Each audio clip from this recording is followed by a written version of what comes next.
মুক্তিযুদ্ধে যুদ্ধ করছেন আপনারা, স্বাধীন করছেন যে আমরা ওই সিম্পিতি নিয়ে আসছি, কিন্তু এখানে মুক্তিযুদ্ধ ইয়া করা আপনার এই যে মোদি কোট করে বলতে দেবেন আমি এলাও করবো না। এটা সবারই আপত্তি। উনি যদি নামতে চায় নামা যান। না না এখানে এলাও করবো না ভাই, এখানে এলাও করবো না।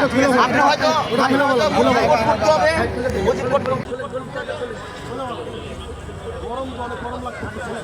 যাই হোক, এখানে আমার ছোট ভাই বক্তব্যের আগে আমি একটা কথা বলি।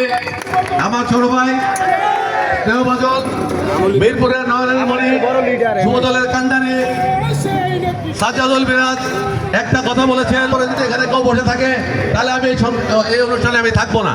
কথা ঠিক আছে। বক্তব্য দেওয়ার আগে আমি কথা বলতে বাধ্য হলাম যে মুজিব কোট এই দল এরা বলে যে আমরা স্বাধীনতার সপক্ষে শক্তি। আসলে কি তারা স্বাধীনতার সপক্ষে শক্তি না? তারা দেশে যুদ্ধ করেনি, যুদ্ধ করেছে দেশের আপামর জন।